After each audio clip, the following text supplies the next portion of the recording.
Every morning, your chickens are producing one of the most nitrogen-rich fertilizers you can get for free. And if you use it wrong, it will kill your plants. Fresh chicken manure contains, on average, 1.1% nitrogen, 0.8% phosphorus, and 0.5% potassium by weight. That is higher nitrogen than almost any other common livestock manure. But here's what nobody tells you up front. You cannot put it straight on your garden. Not if you want your plants to survive. Raw chicken manure is too hot. The ammonia levels will burn roots. And without composting, it carries bacterial pathogens that do not belong in your food garden. So today, we are building the whole system, from co-op floor to finished compost. 3 bins. 1 system. And by the end, you'll know exactly when your compost is safe to use. Stay through to the end. I am going to show you how to know when your compost is actually finished, because that one detail is where most first-timers get it wrong. Not all manure composts the same way, and chicken manure has 2 qualities that make it both powerful and tricky. First, it is what composters call a hot manure. That means it is very high in nitrogen relative to carbon. Chicken manure is extremely nitrogen-heavy, about 10:1. Compost needs 25:1. That gap is why most piles fail. For healthy composting, you need that ratio to be between 25:1 and 30:1. Too much nitrogen and your pile becomes a slimy, ammonia-smelling mess instead of breaking down cleanly. This is exactly why bedding matters so much. Straw has a carbon-to-nitrogen ratio of around 80:1. Wood shavings run between 400:1 and 700:1. When you mix your manure with the bedding your chickens have already been living on, you are already correcting that ratio passively, before the compost pile even starts. This is one reason the deep litter method inside the coop pairs so naturally with composting. Your chickens do the mixing for you. Second, fresh chicken manure can harbor pathogens, including Salmonella and Campylobacter. Proper hot composting eliminates these, but you need to hit the right temperatures for the right amount of time, and we are going to cover that exactly. This next part is where most people fail. This system runs on a 60 to 90-day cycle. For a half-acre farm with a flock of 10 to 25 chickens, a 3-bin composting system is the most practical setup you can build. Here is how it works. Bin 1 is your active collection bin. Fresh coop cleanings go here. Manure, soiled bedding, and any kitchen scraps you are adding. You are building the pile, not actively composting yet. Bin 2 is your hot composting bin. Once bin 1 is full, typically after 2 to 4 weeks of collection, you transfer everything into bin 2 and begin your active composting cycle. Bin 3 is your curing bin. After the hot phase is complete, compost moves here to finish maturing for another 30 to 60 days before it is ready to use. If you miss this, your compost won't work. Each bin should be roughly 1 cubic yard, 3 feet wide, 3 feet deep, and 3 feet tall. That is the minimum size needed for a pile to generate and hold the internal heat required for pathogen kill. A pile smaller than 1 cubic yard will not heat properly and the composting process stalls. You can build these bins from free wooden pallets, lumber, cinder blocks, or heavy-gauge wire mesh. What matters is airflow. The sides need gaps. Compost needs oxygen to break down efficiently. A sealed bin suffocates the process. If this is your first time here, this channel is built for small acreage farmers who want practical information that actually works on limited land. If that is what you are looking for, go ahead and subscribe now so you do not miss future videos. This is the most important section of this video. Hot composting is not optional with chicken manure. It is what makes the finished product safe to use on a food garden. A static aerated compost pile must reach 131 degrees Fahrenheit, that is 55 degrees Celsius, and hold that temperature for at least 3 consecutive days to kill weed seeds and pathogens. If you are turning the pile, which speeds the process and produces better results, the pile needs to reach that same 131 degrees Fahrenheit, and you need to turn it at least 5 times over 15 days to ensure every part of the pile has spent time in the hot center. Get a compost thermometer. It is a long-stemmed probe thermometer, and you can find them for under $20.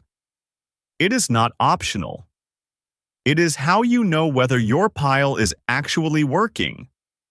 Guessing does not protect your garden. Here is what the temperature progression looks like in a working pile. In the first 2 to 3 days after building the pile, temperatures will rise. A healthy pile will reach between 130 and 160 degrees Fahrenheit in the center. Above 160 degrees Fahrenheit, the microbial activity that drives decomposition actually begins to slow. So if your pile runs that hot, turn it to cool it slightly and reintroduce oxygen. After each turning, temperatures will rise again as fresh material is brought into contact with the active microbial zone in the center. To keep your pile hot and working correctly, remember 3 things. Moisture. Your pile should feel like a wrung-out sponge. Dry piles do not decompose. Piles that are too wet become anaerobic. They go cold and start to smell. If your pile is too dry, add water slowly as you turn. If it is too wet, add dry carbon material like straw or shredded cardboard. Oxygen. Turning introduces fresh air and reactivates microbial activity. Turn every 3 to 5 days during the hot phase. Balance. Keep layering carbon. Straw, dry leaves, shredded cardboard, wood chips with your nitrogen-rich manure. Aim for roughly 2 parts carbon material to 1 part manure by volume. Here is where most people make the mistake that hurts their garden. Compost that looks done is not always finished. Unfinished compost, what is sometimes called active compost, is still decomposing. If you apply it to your garden while it is still breaking down, it pulls nitrogen out of the soil as it continues to decompose, which starves your plants of the very nutrient you were trying to add. There are 4 non-negotiable signs your compost is finished. 1. Appearance. It is dark brown to black, uniform in texture, and crumbly. You should not be able to identify individual pieces of straw, wood shaving, or manure. 2. Smell. It smells earthy, like forest floor or soil after rain. Not ammonia, not rotten eggs. Not anything sharp or offensive. If it still has a strong smell, it needs more time. 3. Temperature. A finished pile no longer heats up after turning. If turning a pile causes temperatures to rise significantly, it is still actively decomposing. 4. Time. With active management, regular turning, proper moisture, correct carbon to nitrogen ratio, a batch typically matures in 60 to 90 days total.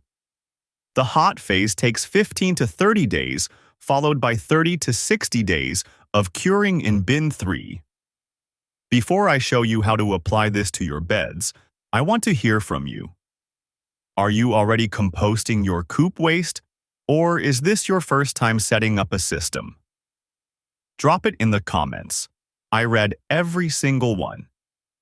Finished chicken compost is a soil amendment, not a standalone fertilizer.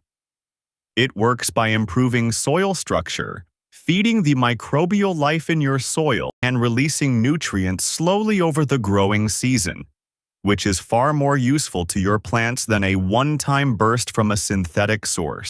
For vegetable garden beds, apply 2 to 3 inches of finished compost worked into the top 6 to 8 inches of soil before planting. For established plants and perennials, apply a 1/2 inch to 1 inch as a top dressing around the base of plants, keeping it 2 to 3 inches away from direct stem contact. For fruit trees, a 2 to 3 inch compost ring spread out to the drip line, the outer edge of the canopy, is a practical annual application. One thing to keep in mind, because chicken manure compost is higher in phosphorus relative to other composts, annual soil testing is worth doing if you are applying every season. Phosphorus does not leach from soil the way nitrogen does. It accumulates. Most university cooperative extension offices offer affordable soil testing services. Let me give you real numbers for a half-acre operation. A flock of 10 chickens produces approximately 1.5 to 2 pounds of manure per bird per day, or roughly 15 to 20 pounds of fresh manure daily for the whole flock. Over a month, that is 450 to 600 pounds of raw material, before bedding is factored in. With a properly managed 3-bin system, a flock of this size will produce enough finished compost to amend approximately 500 to 1,000 square feet of active garden space per composting cycle, depending on application rate and the amount of carbon material added. That is not a small amount. Over the course of a growing season with 2 to 3 composting cycles, you can meaningfully reduce or eliminate purchased soil amendments on a half-acre plot. And each time you do it, the soil biology in your garden improves. Compost does not just feed plants. It feeds the earthworms, fungi, and bacteria that make your soil a living system rather than a growing medium. If you want to reduce feed costs while producing this compost, watch the feeding system video next. That's where this really compounds. We break down the full practical feeding system, including low-cost forage options that reduce your feed bill without cutting corners on flock health. Before we wrap up, a fast troubleshooting guide for the 3 most common problems. Problem 1. Pile is not heating up. Check moisture first. A dry pile will not activate. Add water slowly as you turn.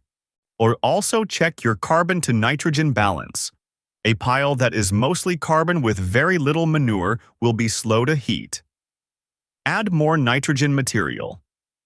Problem 2. Pile smells like ammonia. This means you have too much nitrogen and not enough carbon. Add dry straw, shredded cardboard, or dry wood shavings and turn thoroughly. Problem 3. Pile smells like rotten eggs. This is an anaerobic pile. It is too wet and not getting enough oxygen. Add dry carbon material, turn aggressively to reintroduce air, and check that your bin sides allow adequate airflow. What you're cleaning out of your coop every day is not waste. It's one of the most valuable inputs on your farm. Once you systemize it, you stop buying fertility. Your chickens are giving you more than you realize every single day. And a well-managed composting system turns what you would otherwise clean up and discard into something that feeds your soil season after season. If you found this useful, go ahead and hit the like button. It helps this channel reach more small homesteaders who could use this information. And if you have a question about your specific setup, leave it in the comments. I will get back to you. I will see you in the next one.